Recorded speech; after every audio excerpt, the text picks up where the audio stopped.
Today I'm going to show you how to make the ultimate one-pan dinner. It is so easy. The pasta cooks in the pan with everything else. This is completely family friendly. The kids love it and I can't wait to eat it. So let's get started.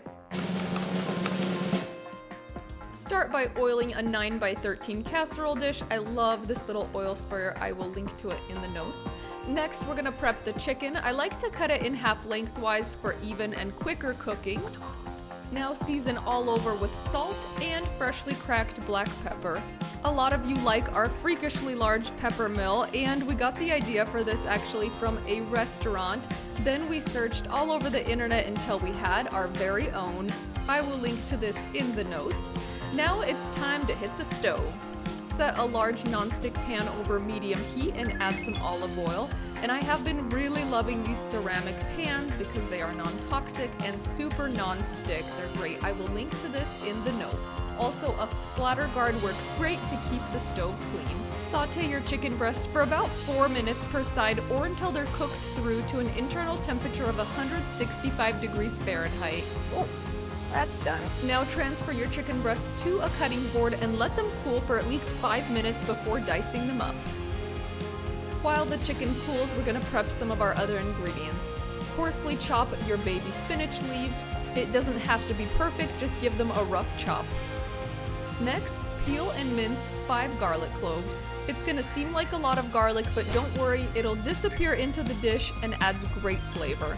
Now that everything is prepped, we can actually start assembling the casserole. Start by adding your chicken stock and your heavy whipping cream.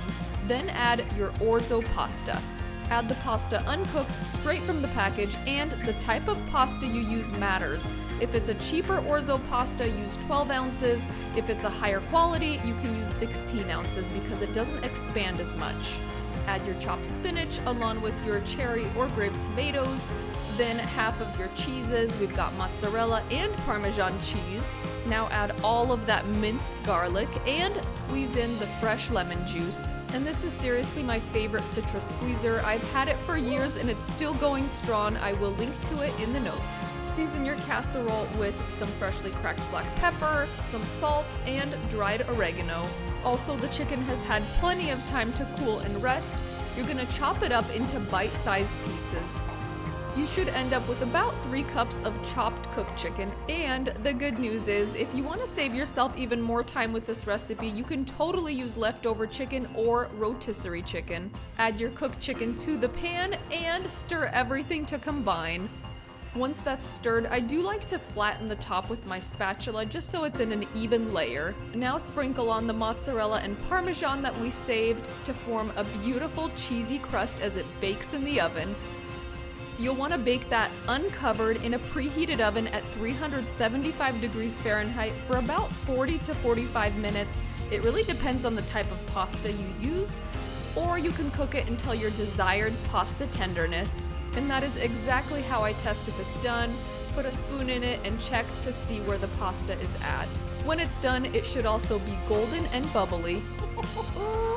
Oh my goodness, I love that this is staring back at me. It looks so delicious. I'm so hungry. My mouth is totally watering for this.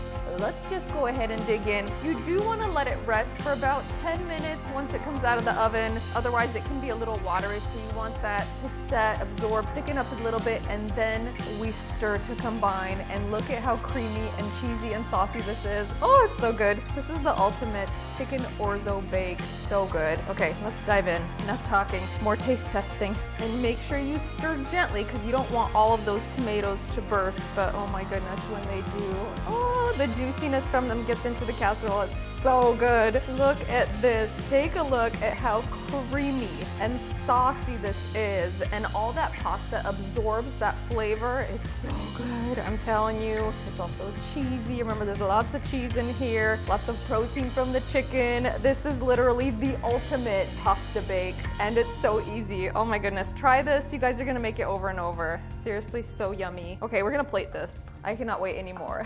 Like a week in the knees for some creamy pasta. Oh, look at this. This is my love language right here. Really? Yes. This is the way to my heart, dear. And the cheesiness. Look at this little cheese pull there. Oh, it's It's the cheese pull that gets me every time. I want to get lots of tomatoes on there. I personally really love the fresh tomatoes. I think it makes this dish. I have tried this with sun-dried tomatoes instead, but I found that the casserole is a little bit drier with the sun-dried tomatoes, and you need to add more liquid if you're gonna do sun-dried. Kind of changes the flavor profile if you want to try it out, but I still think this is my favorite. Okay, I've got a whole mountain of pasta now. This chicken orzo bake is, okay, here we go. Give it a whirl, and I want to get everything on my fork, okay? I want the full experience. Ooh, that's a big forkful. Big, creamy, cheesy, saucy forkful. Okay, here we go.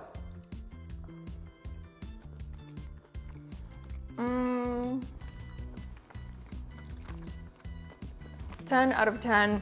Out of 10 out of 10. This is so good. And again, that like tomato and it bursts in your mouth is like, it's an experience. You're just gonna have to try it. So good. And there's also spinach in here, so it's basically a meal in one. I mean, you've got the protein, you've got the carbs, you've got the veggies. What more can you need? If you do want to serve it with something, just a simple side salad, like a Caesar salad or a garden salad, cucumber salad is perfect with this, but this is definitely the main event. I hope you guys totally love this one pan casserole. And again, if you don't want to cook your chicken, like I always have chicken in my freezer on hand, but you can also use pre-cooked chicken, rotisserie chicken. This is a really smart way to use up leftover chicken. Just chop it up and you don't have to cook it. Save yourself a step, and then it's truly a one-pan dish. Let me know where you guys spotted Sharky in the video, and dun dun dun dun.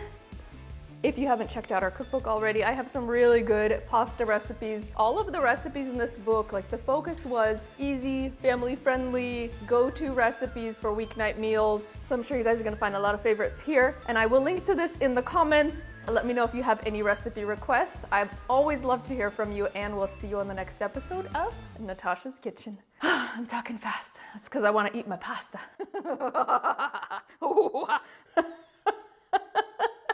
Oh, the cameras are still rolling, aren't they? I did not know. Oh, look at this. Look at the cheese. Oh! So good. Why? Why can't a girl just eat her pasta? Tell me that. You got yourself a stalker. Apparently.